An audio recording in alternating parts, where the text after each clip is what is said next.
obviously been widely criticised. You've been asked already if you back him, etc. This is the ultimate way to back the guy in the next game by selecting.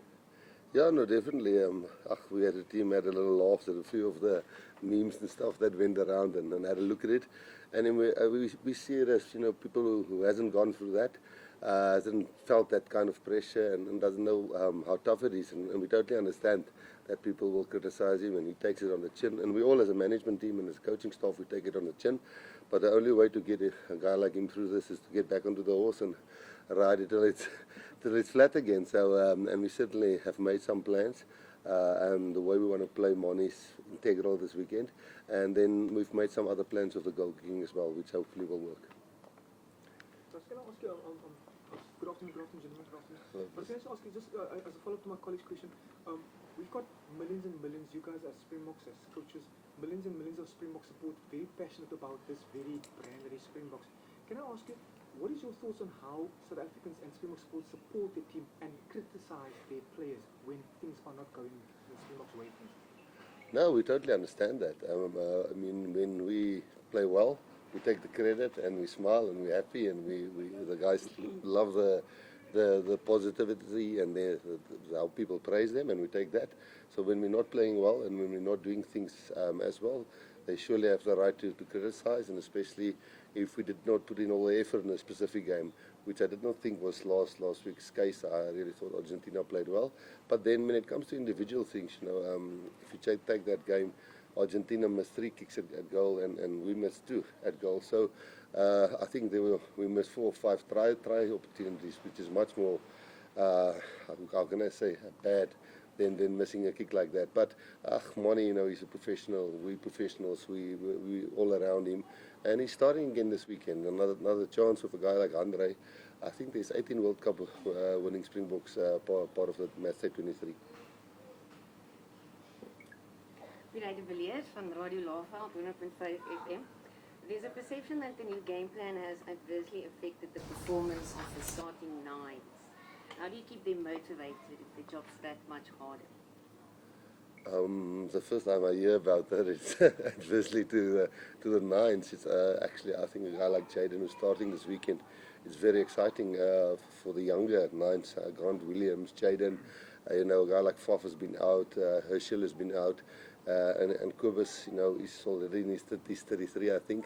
So no, I think having the 2 mate on the bench for maybe the latter part of the game in Kobus, and a guy like Jaden, I think will actually flourish in the way we want to play. He's a natural footballer, and I don't think the game plan is, whoever said it, I disagree with that. Rassie, a lot is being said about the scenario that needs to play out for Argentina to win the Rugby Championship. They beat the All Blacks, they beat the Springboks, they topped the Aussies by 40 points. They've scored the most points, they've scored the most tries. Unlikely but not impossible, your opinion? No, it's definitely possible. I think our team have showed that many things are possible when the odds against you, and Argentina is very a similar country like us. I think, as I said there in my previous interview, I think Rugby Championships for us in Argentina, at the latter part of it, we are always playing each other at the end, and when you play home first and then fly with the team back home, you don't really get the benefit with them flying back with us here. You don't really get any benefit from flying and jet lag and time zones and those kind of things. So you're flying back with them, they got the same stress or tiredness or whatever would affect them. So the way we try to counter that is by sending guys over there, hoping and trying to beat them with that team. Got a bonus point, would have loved to win, but now hoping that our chances is much better with 6 fresh guys on this side who didn't play, and also Eben who didn't play a full match on that side, and also Sia who would be fairly fresh. So yeah, there's a little bit of science behind it, but with all means we do think Argentina believes they can do it, and that's what we would have to stop. Jaco, Ben O'Keefe is the referee. He's been criticised by Eddie Jones and DuPont in the past that he's biased towards the Springboks. Does that have a negative effect on the team? How do you approach that? Yeah, look, if you have the privilege like me, who lived with Ben in an environment for 10, 12 years, you know he's a medical doctor. He's a very smart man, so balanced. such a good individual, but then when you look at him referee, you also know from experience that if you listen to those outside voices, and if you look at this match any different than trying to do the best for this match and deal with what's in front of you, that's when it gets messy for a referee. So you can't think of all those things. He's too experienced, and Ben will just try and do a good job and try and service this game.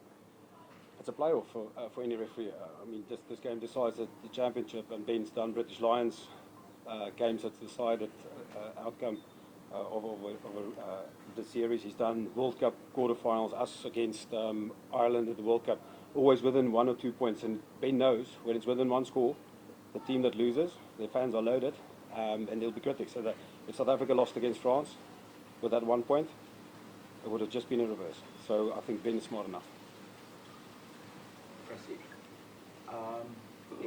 In picking this team and making the changes you guys have changed, what is it that you're trying to address from last weekend?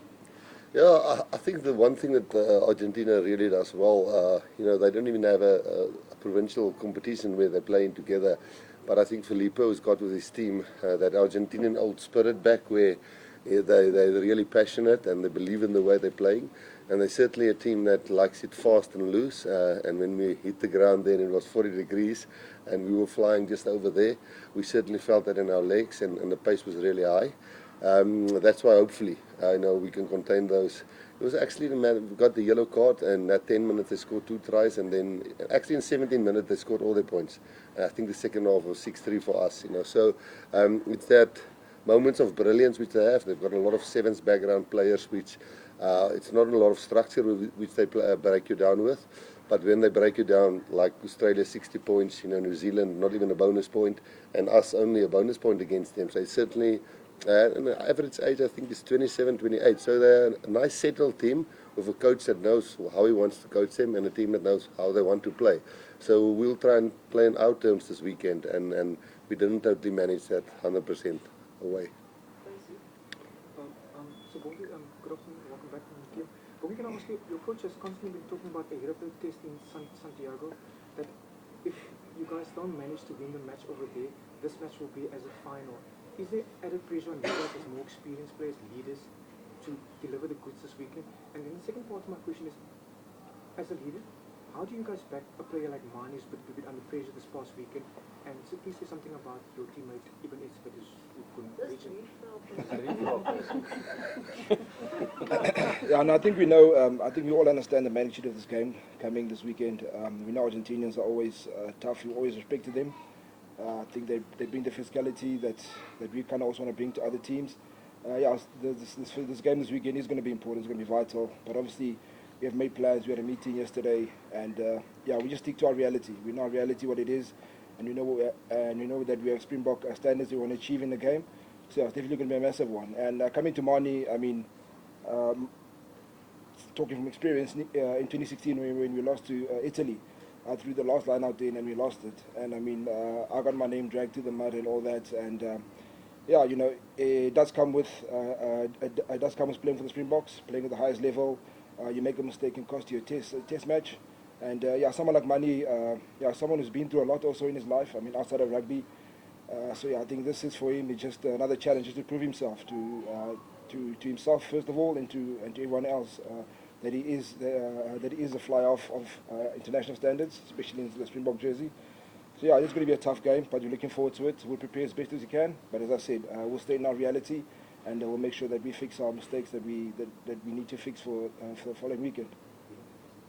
When it comes to Evan, I think Evan is a very respected man, respected in this team, wherever he goes, off the field and on the field. He's a big family man. But I mean, if you go talk to Evan about the Springbok environment, it's a place where he loves being. He's given so much to the environment. He's given so much to the sport, and to see him reach this milestone that he's going to reach in his career, it's pretty amazing. I mean, myself, Sia, France, a couple of us who played with each other, against each other from junior level rugby, and seeing how we've all grown, developed throughout the whole years, and I mean, seeing someone like Evan, whom you know very well, achieve this milestone. It's really awesome. Awesome for him, but I mean for us as players, we know how special it is, how special we're gonna have to make it for him. So it's gonna be an awesome weekend. Rassie, obviously Argentina have had their base rugby championship this season. Yes. Is there anything different about them under Felipe Contemporaneous that you can pick up? Yeah, definitely. I'll get to Filippo. But just, I think people also forget that people say we won the rugby championships in 2019, but that was like a shortened version. It was only a single round. So I think this is will be, if we manage to do it on Saturday, only the fourth time in history. I think it was 1998 when I was a player who won it once, and I think in 2004 and 2009. So it's actually been a couple of years, 2009, since we've actually won the full Tri-Nations Rugby Championship. So that will be fitting for Eben just to add, that will be a nice takeaway for him, because I think that's one of the things he might not have achieved in his career, and which he can also maybe do on Saturday. Yeah, but then there's Argentinian team standing in our way, exactly like you say. And Filippo is a guy who travelled all over the world. I played against him a lot. He coached at Leinster for years, so he's got all the experience of different cultures and playing styles. But he's managed to bring that into the Argentinian team, and their discipline, which was always a little bit issue. I mean, we were the team that got the yellow card on Saturday. They didn't get a card at all. They were penalised in the beginning a bit, but definitely the discipline is much better, and there's certainly a lot of speed in that team, and he's really utilising that really, really well. Rassie, obviously you said they scored all their points in 17 minutes, etc. Yeah. In that time, was it a defensive lapse, or was it a system lapse, or was it an individual? Now that you guys have watched the game here? Yeah, the one was just a great move from them, which was really well planned. The other one was 2 individual tackles that was missed. So when you're a man short against a speedy, they're all sevens players. They all come from the seven system, and all of them are quick and agile. We didn't get into a grind with the scrums and the mauls. It didn't really happen for us. It was really hot there, and the game got loose for those 15, 17 minutes. And the second half, we managed to tighten it up, and as you could see, we almost grinded it back with the last minute or so when we almost scored a try. Even if I think the try was easier to score than the penalty then was to kick. So was a defensive lapse, but also individuals who missed tackles. Rassie, when Argentina joined the Rugby Championship way back when, at that time they were much like, as people used to say, the old French side. You never know what side you're going to get on the day. Yeah. Is it encouraging for you to see how world rugby as a whole has developed to the point where countries like Argentina are more regularly competitive and more consistent at such a high level, to the point where they can now be among the top 2 in the Rugby Championship compared to where they started? Yeah, we've got a hell of a lot of respect for them, but they're achieving currently and always has.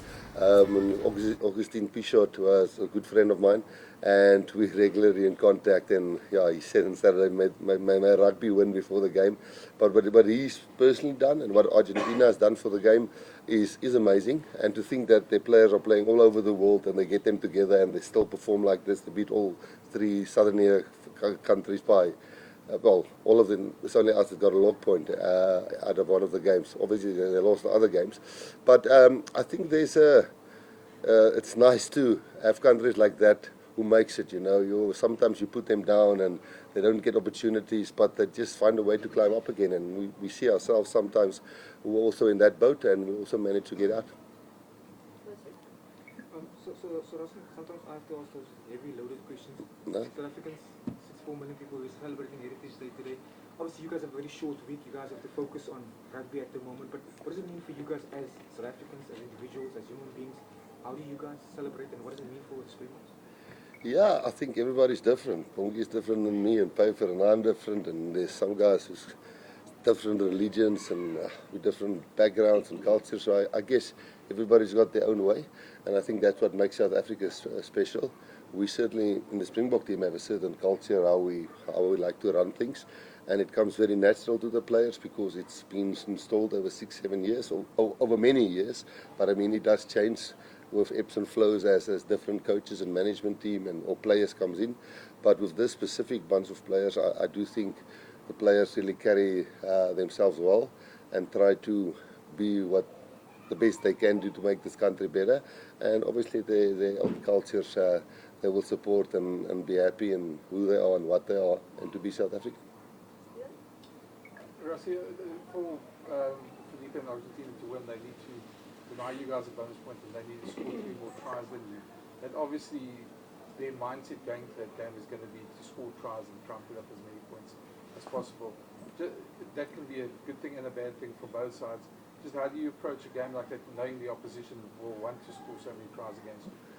Yeah, we were 2 years ago. We were in a position when Australia just sort of kicked the ball out against New Zealand, and the referee said it was time wasting, and then we had to score 46 points versus Argentina to win the Rugby Championships in Durban, and we worked out that we had to score every 14 minutes a try, and we scored the first try, and the referee didn't give it. So they'll definitely have a plan, and the plan will be to run us off our feet, you know. So, but our plan is to win. Our plan is we lost 1 game in the Rugby Championship by 1 point, and we've now got an opportunity at home. None of these guys have held a Rugby Championship Cup of a full Rugby Championship, so we are going out to win, not to try and stop them. You know, we're trying to win.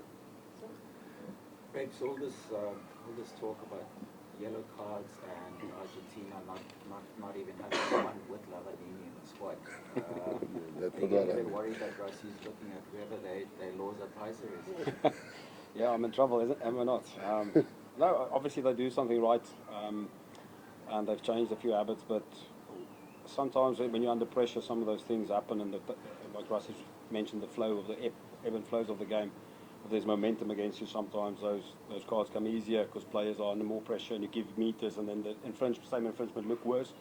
We're certainly not a team that's trying to not give away any penalties, because if you don't, it means you don't take part in the game. So if you actually contest the game, you can be as accurate as you want, but you're still going to concede penalties if you engage in the contest. But yeah, for us, we've looked at a few things after the last 2 games, especially in the breakdown, tacklers getting out. And if we can service that better this week, we probably concede a couple less penalties. Looking forward, and you have thought about it, tour of the Northern Hemisphere, would the focus be on developing depth or retaining the #1 spot? Yeah, we would like to retain the #1 spot, but we've certainly created depth so far whilst being in the Rugby Championships and versus Wales and Portugal. I think we kept 11 players in Cape Town, new players that's only played this year for South Africa the first time. So, and there's also guys like Hendrik who got a chance this weekend, who showed us he can play hooker and prop. That answers some questions, you know. A guy like, there's so many, I mean, Ruan Nortier wasn't even in our mix in the beginning. If you took a look at our succession planning and the way he grabbed his opportunity, he was probably fifth rank of the 5 locks, if I must be honest. And then with Floyd going down, and then Erge going down, and then Franco going down, and then who was the last guy? I can't even remember. So he was the 5th guy on the rock, and he just came in, slotted in, and took that position.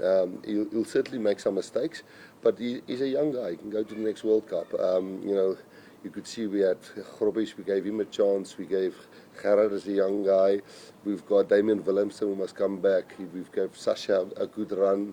Mani is still a young man, relatively to World Cups, if you put it that way. We've got the 2 9s and Grant Williams and Jaden, Jasper Wiesre. We've got, you know, Elrich we gave a chance. We gave Evan Roos a chance. So we're certainly not trying to create depth, but trying to stay on top will always be in the back of our heads. Rassie, Hey. hello. Afalele played a few tests now as well, Yeah. and he's really playing good rugby. He must be happy with him coming through, taking the chance. Damian Willemsen coming back, and then you have the experience of Billy also. He must be happy with those 3 guys at the back. Yeah, it's you know, team selection should be non-emotional, but you do start getting a good relationship with players, and you've gone through a lot of things together as a team. And you know, a guy like Eben playing his 100th game in South Africa, that's great that we could manage that. It would have been great Villiers on the 97 test matches, but he knows his job in the team. He definitely understands that Apelele is definitely fighting really well for us now, You know, he's taking his chance. The areas that we thought he struggled in previously, he's just really doing well there. It's not just a flashy part that he's doing well, he's also doing the grind part really well. And then he deserves his spot, you know. So yeah, when Damien Willems is back and Sasha is back and everybody is back for the end of year tour, it will be very interesting to see how we're going to manage what. But I mean, rather have that problem like when we had in 2019 where we were scraping for players.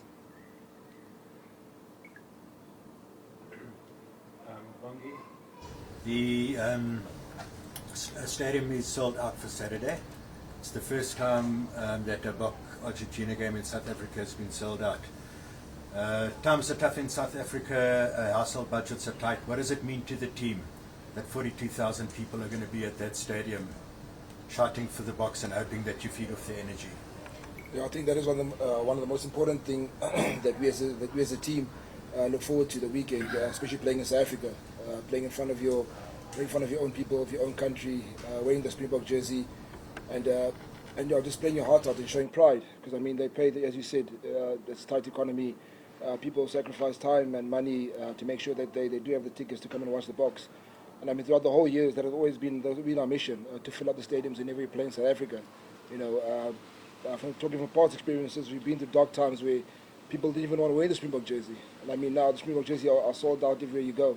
So I mean, that's really something we've worked hard for, and really something remarkable for this team, and not just for the team. I mean, for everyone else who has young kids, who has a family, who has other relatives that look up to them. You know, it's always nice to see the support, especially after the game. Also, when the families are allowed to come and join us as a team, win or lose, we're always together, meeting the other players' families. So yeah, it's really is important to this team, and also sometimes it does get emotional. But yeah, we learn to control our emotions, and we just make it personal between the four lines. Yeah, can I add to that, Percy? Just when we left Argentina, obviously we lost. We had to quickly shower, do the media press conference, get in the bus. It was like a 3-hour bus ride. Got to the airport. Then we had to get onto the plane with Argentina. And they sit on the one side of the plane, and we sit on the other side of the plane. And obviously you feel really dejected and a little bit not negative. You're a bit sad because you lost, and you're reviewing the game and everything. And I think it was a 12-hour flight that we had straight from there to right here. But when we landed here, I don't know what time it was, 7 o'clock, 8 o'clock, but I don't know how many people there were at the stadium. But the lift that gives you when you've just experienced that crowd on that side, and how it lifted them, and you think, yeah, okay, we're back in Africa now.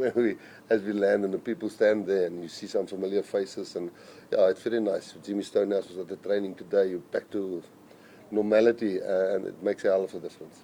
Sorry, I was just asking a question. My colleague asked you about retaining the top spot. The reality is you guys are not on top of the log anymore. You're second place at the moment. Does that mean anything to the Springboks? It only means at the end of 25 when they select the World Cup pool draw. So doesn't matter now. It's just bragging rights now for whoever's on top at the end of 2025. It really counts for the draw of the pools. Last English question over there. Yeah, sorry for Bongi. You and Evan have obviously come a long way together. Suffered many losses and enjoyed many victories together. Him now becoming the most capped Springbok of all time, obviously, it shows that he really is what it takes to be a Springbok. Of all your memories together, is there anything specifically that stands out to you when you realized this guy is really special and he's going to be a special Springbok someday? Anything that stands out? Yes, yeah, it's been a long journey together. A lot of memories created, good and bad. But yeah, for me, Evan is always his character. I mean, always in the change room, will always be the guy who. I mean, a lot of people don't know Evan. Think Evan is always the serious guy, but he's actually one of the jokers in the team. And yeah, actually just maybe loosens the mood up in the team. Probably when there's too much tense in the team, he's probably the guy who will loosen it up a bit. But also when it's time to get serious, he's the guy who knuckles down and makes things very serious and very personal. So I think what I learned from him is just to have a balance between the two. You can't just always be rugby or family. I mean, unfortunately, or the way you look at it, unfortunately or fortunately, we're in this position where we have to get a balance as soon as possible as you can to make it work both sides. Because sometimes you give so much to the rugby environment and your family sort of suffers. You give so much to your family and so your career suffers. So I think Evan is the guy who's gotten a balance onto that. And I think for me, that for me stands out to the kind of man and character that he is. And yeah, there's all other memories I can share off, but I don't think it's for the mics. Let's come.